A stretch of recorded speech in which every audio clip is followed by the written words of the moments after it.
So what's going on, fellas? Welcome back to the channel. My name's GRIZZ. Today we're in Black Ops 4, the beta specifically. We're going to be talking about a topic I think is very important. Can zombies or Blackout save Black Ops 4? Let me know what you guys think down in the comment section below, but drop a like on today's video if you go on to enjoy, and subscribe. Let me know in the comment section if you're new, and if anything here sparks an idea, anything at all, hit me up over on Twitter at GrizzViolent. It's the best place to keep talking zombies, multiplayer, the upcoming Battle Royale for Black Ops 4. I think Blackout's going to be a banger, but of course all we've seen is a little snippet that you can actually see in the beta itself. If you go in there, there's a little teaser trailer you can look at in the message of the day. But when it comes to the multiplayer, I think there's a lot of pros and cons that heavily weigh on this decision. And this decision's not easy by many people, and that is, where are you going to be spending a majority of your time when Black Ops 4 actually gets here? I think I'm going to be playing a lot of Blackout, to be honest with you. Of course, zombies is definitely a big part of the channel. I'm going to have a lot of uploads coming up on that. But Blackout 2 is going to be another heart-to-heart that we share here in this community. So I think the Battle Royale is openly welcomed by a majority of the community, and the multiplayer itself is just going to be there, just like the zombies mode used to be. I think we've kind of switched positions here back in the day when it comes to zombies just being the little bonus mode that came here. Now it's sort of multiplayer is just that little bonus mode that no one cares about. Is that the kind of flow you guys are feeling? Is that the same kind of vibe that's been put out there? That's kind of where I'm at right now when it comes to this Black Ops 4 beta. It's nice to get my hands on the weapons, though. I'll give it that. The beta absolutely is a blessing in its own regard. It gave me a hint and a sense as to why multiplayer, I believe, is absolutely going to flop. I do not think this is going to be the competitive mode that they're looking for. They're trying to copy Overwatch, which I'll never understand as to why they decided to incorporate the supers so strongly according to each game type, where you can only choose one or two. It's very Overwatch-like, and I don't think the multiplayer is going to succeed this year.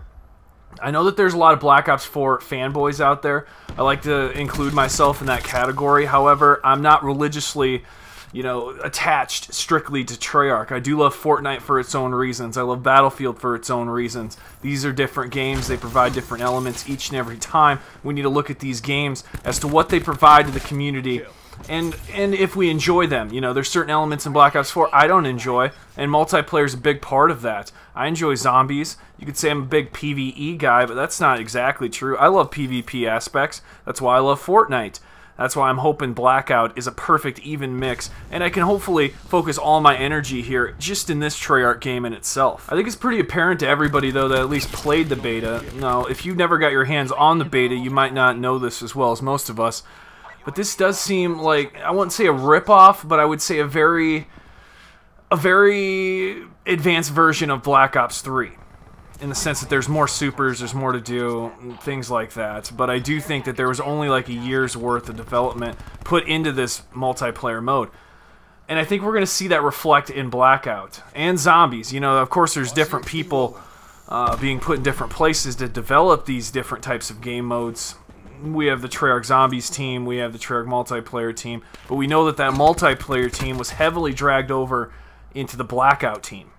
So knowing that, we have to consider the fact that this multiplayer, there was not a lot of love put into it. So the fact that there's not a lot of love put into it, we're going to only get a pretty basic experience. The only thing that's going to be added to this that I really think to the multiplayer experience is challenges. So what you see is pretty much what we're going to get. How far do we have until launch? 2 months? Not even? That doesn't leave a lot of room for much change, especially when it comes to this multiplayer. They're going to be able to change some of the meta, but none of the main core parts that we actually hate. I think this is pretty much the experience in itself that we're getting, and where we go from here is asking ourselves, is this enough? Is this enough compared to what it used to be? Because it all used to be multiplayer driven.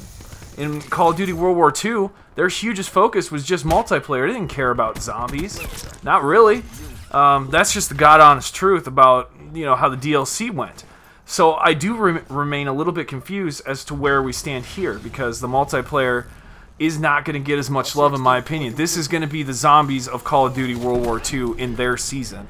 I don't think multiplayer is going to see a whole lot. I think Blackout's going to see a lot more, and zombies is going to see a lot more than we ever have in any other Call of Duty game. When it comes to the Black Ops Pass, this is our new season pass that's being introduced. I think the DLC content is going to work a lot like map packs. The difference is that we're going to have so many DLC updates that it's going to be very transparent when it occurs.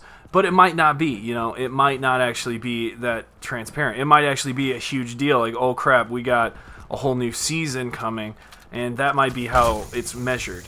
So when we have DLC 1 come in, that might be the start of Season 2. And DLC 2 will be the start of Season 3, because when we start at launch, that's got to be Season 1. So they might take that angle on it. I'm open to that idea. I think that would be a better idea for the DLC route, in my opinion. Just change up the seasons when the next DLC gets here, and that way we'll have a new fresh palette. So whether that's new zombies maps, new updates that are coming to Blackout, because in this Blackout's past, there's nothing really specified besides new outfits that we're going to be getting in Blackout. You know, we're just hoping that there's going to be enough DLC updates to keep us entertained. There's not a lot of specifics on that right now, but I do think that can outperform these multiplayer maps in the normal season that we usually have here in the multiplayer. I still don't know where I lie when it comes to supply drops. That system is what pretty much wrecked Black Ops 3. Every weapon that you had when it came to DLC updates was locked behind a paywall. You had to earn crypto keys in order to buy these supply drops. And it was not a fast rate that you could earn crypto keys at. I know in Fortnite they give you many opportunities, especially in their campaign, Save the World. And in their campaign you can earn so many V-Bucks that when you go to Battle Royale, you don't have to spend hard-earned money to get these V-Bucks. These V-Bucks can be earned in the game, but it seems like with Call of Duty, they hold their virtual currency at such a high standard that it's almost real money.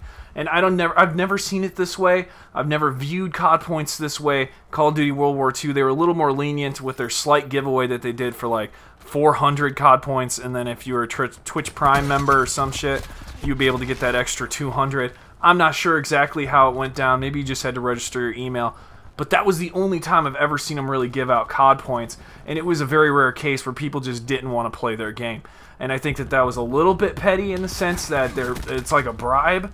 And I mean, these things are clear to the consumer. They might not be clear to the people providing the actual content or seeing it, but as us people that actually receive these deals, we see exactly what it looks like at surface value. We see what it looks like beyond surface value.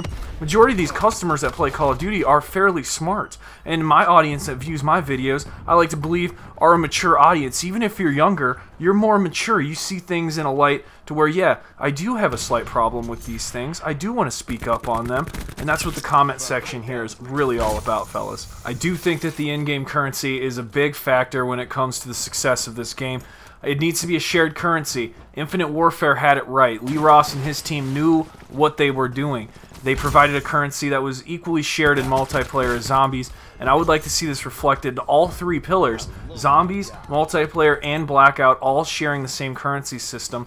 And there needs to be some sort of like key system or crypto keys, but the rate should be so much higher to earn supply drops. And I mean that in the sense like we should be earning way more keys than we need to open supply drops, because look at these rates and how many supply drops you open and you never get nothing.